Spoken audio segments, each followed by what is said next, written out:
Hello, Morem here. In today's video I will be sharing my Gatling BARD build in Baldur's Gate 3 that utilizes hand crossbows as well as the power of speech to bring enemies into submission. But that's not everything. You have access to strong CC abilities as well as buffs, which are also provided to us to hold enemies in place so we can insert pointy things in them. Now the basic functionality of this build comes into play by using two hand crossbows, which can be dual wielded, as well as a pair of short swords, which are offered to us by a variety of vendors in the game. The slashing flurry ability allows for insane damage to be dealt at any range to any target we desire. The availability of a force crossbow also makes it possible to destroy every enemy in the game without much trouble. Force resistance is something very uncommon, allowing us to deal damage to basically everything. Multiclassing into thieves will further provide us with additional skill proficiencies, which enable us to truly shine even in the art of stealthing and stealing. One could say the character is the perfect skill monkey, while retaining a high amount of combat prowess. And there is some variation to be had here. You can either dip into another class, like the fighter or wizard, or finish up with a 4th rogue level for another feat.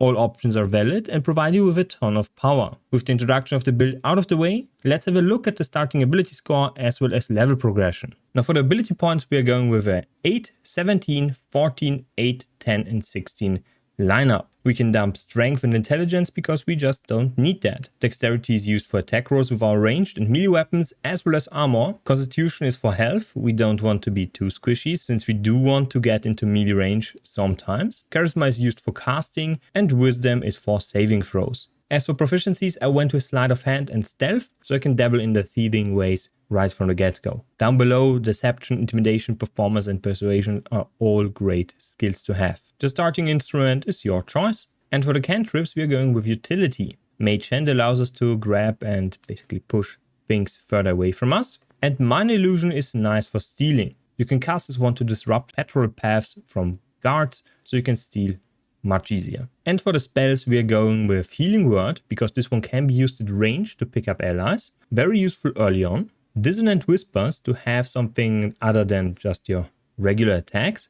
We are probably not going to use this one, but it's quite nice to have, especially because Frighten is a powerful, very good debuff. Verify is something we are going to use all the time. We can cast this one in the battlefield. It can affect our own allies and enemies need to roll for a dexterity saving throw. If they succeed, they don't get debuffed, but if they do, all your attacks have advantage. Extremely strong spell. And then you have something defensive. You are immune to Frightened and you get temporary hit points each round. At this point I would not recommend going for multiclassing until we get the extra attack. So the next 5 levels go into BARD. For the spell we are going to pick something with more utility. Disguise Self is quite nice, especially for trading and stealing. So we're going with that. Otherwise, bards get the jack of all trades. So if you do not have proficiency in something, you get half of your proficiency bonus added to that specific skill. But this one is rounded down. So if you have 3, you only get 1 proficiency bonus. And Song of Rest. This one is basically a short rest. You can use this one whenever you want. This one gives you a lot of utility and is exceptionally strong in Tactician. At level 3, we are going with the College of Swords. College of Swords will give us Flourish attacks, 3 for ranged and 3 for melee. Slashing Flourish will allow us to attack 2 enemies. For the melee attacks, it's a cone in front of us. And for the ranged attack, it's the same as for Eldritch Blast. We need to target an enemy and can target another one, but we can also target the same enemy. It is currently not clear if this one is intended behavior or bugged, but it's possible on this class. The build is strong regardless. Defensive Flourish will increase our armor class by 4, which is really strong just for the turn, but still exceptionally good. Mobile Flourish allows you to push targets back 6 meters and you can teleport to them afterwards. This one is really nice because gravity deals a lot of damage, so you can push someone down a cliff or a chasm. But for range, Defensive Flourish and Mobile Flourish are the same. As for the spell, we have a lot of options, but the best one is Hold Person. Now, if you succeed the roll, which is based on the charisma modifier you have, you can hold a person in place and all your attacks within 3 meters are critical hits. So if you hold a person, all your melee fighters and you yourself can go in with short swords and really go to town. They cannot remove, they cannot attack, they cannot react. So they are just there to be clobbered. Really strong spell. And for the fighting style, we're going with 2-weapon fighting. 2-weapon fighting will allow us, with our offhand, to benefit from our dexterity modifier on range attacks or on melee attacks. Usually when you have a 1d6 main hand and offhand, only the main hand gets the bonus from dexterity, so in our case +3, but with this one, both of which will get the +3. At level 4 we are gaining access to our feat, which is going to be moderately armored. This will give us medium armor proficiency and 1 point in dexterity. Medium armor is basically mandatory if you want to go into melee range, so this one is exceptionally strong on this class. As for the cantrip, go with Blade Ward, gives you something defensive, or with Vicious Mockery. Vicious Mockery gives you a cantrip that deals a little bit of psychic damage and imposes a disadvantage on the attack rolls of an enemy, but only if the will save does not succeed. So I personally prefer Blade Ward. And as for the spell, we want Invisibility. Invisibility is exceptionally strong for stealing stuff. Sometimes you just cannot isolate the target, so you just pop the invisibility, go behind the target, crouch down and steal the item you want. Before that you can just save the game and saves come this way. If you don't want that, it's still a very easy way and really safe way to steal something. But do not forget, after interacting with that item, you will be revealed. Doesn't matter if you succeed the save or not, currently it is bugged, so keep that in mind. But if you steal from an enemy and the save succeeds, they will not react to you, at least not immediately. So you have some time to get away. At level 5, bards get something very nice. Barding Inspiration will increase to +8, so you can inspire an ally that's currently doing something, maybe attacking, maybe saving throws, with a 1d8. This one is available from level 1, but only at d6. And Font of Inspiration. Now on a short rest, you will receive your Bardic Inspiration back and can use a Flourish again and again and again after a short rest. So you basically have 3 recharges. And there is an item that increases your Bardic Inspiration charges, so you have basically 15 Inspiration charges before you need to do a long rest. Very nice. And at this level, we also get access to level 3 spells. For this one, I highly recommend either Fear or Glyph of Warding. Both are very strong. I personally prefer Fear. It's a better hold person at this point. And as a subclass feature, we will be getting an extra attack at level 6 with this class, with this subclass, specifically with the Sword Bard. Other bards do not get this. As for the spell, now we pick Glyph of Warding. At level 7, we are not going to pick any bard, despite having now access to tier 4 spells, which include Polymorph, which we will be picking later. Now we want to pick one of 2 options.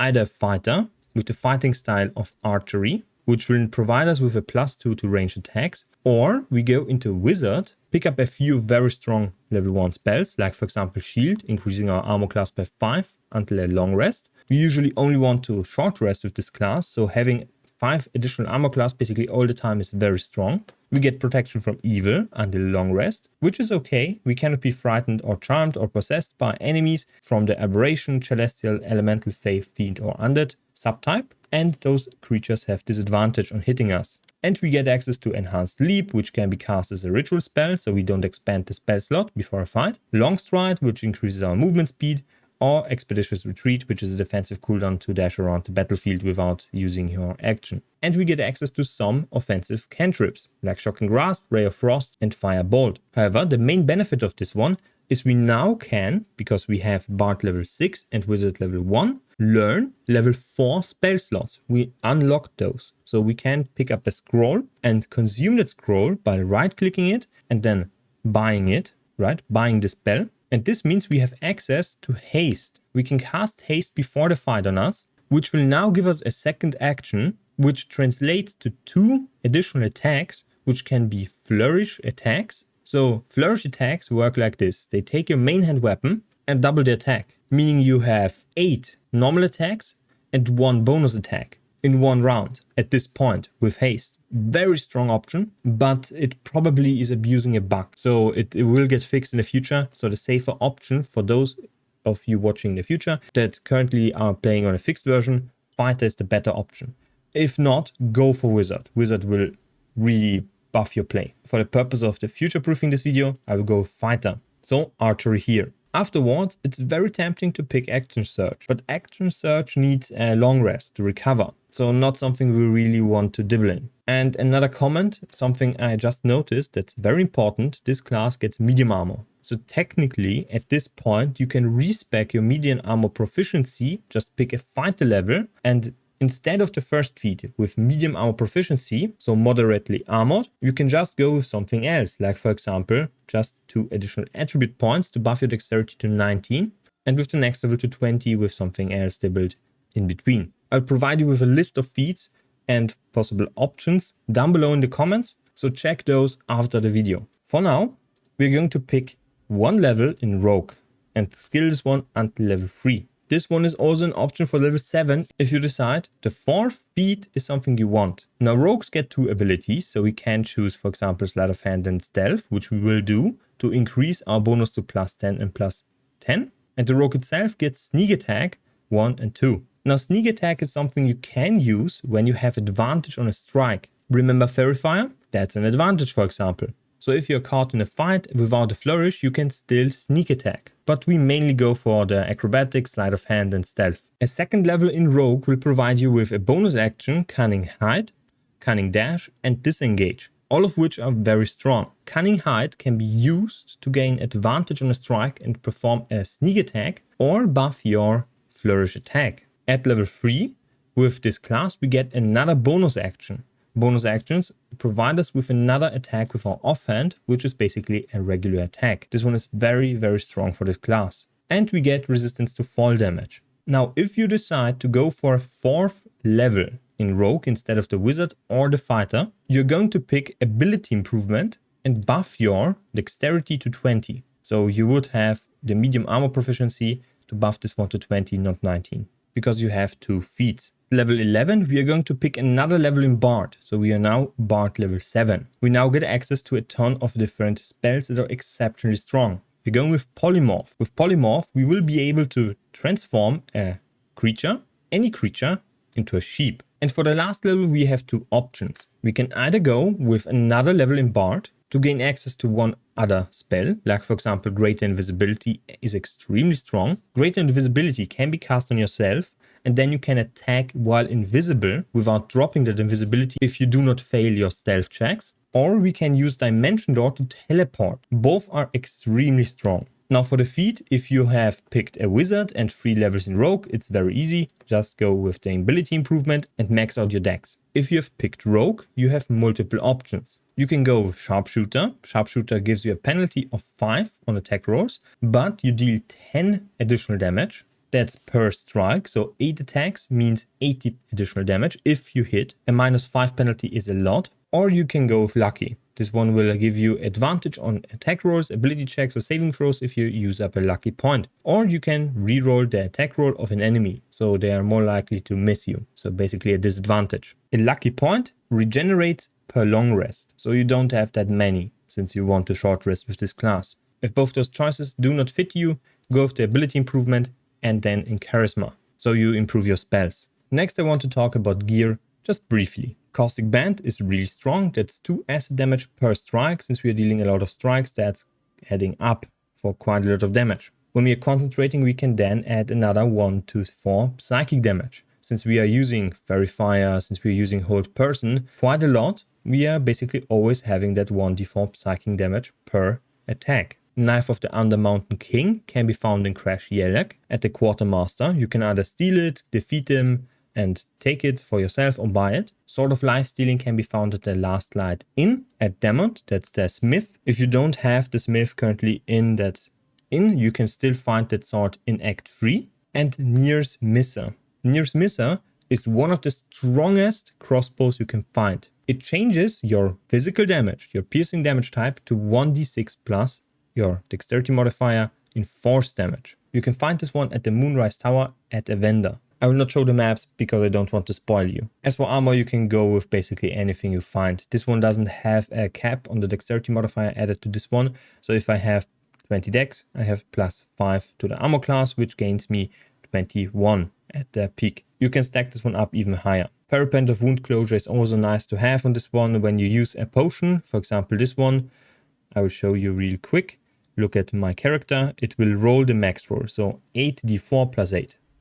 40, because the Parapent will maximize the number of hit points restored of any source. You can also use coatings like toxin coatings to coat on your weapon. They work with the Flourish. So quickly, just to show you the Flourish, when you use this one, 2 attacks, can be shot at one single character. Or I can change this one to 2 characters. Like so. I know I killed a dog, but I can reload. And I will do that right now.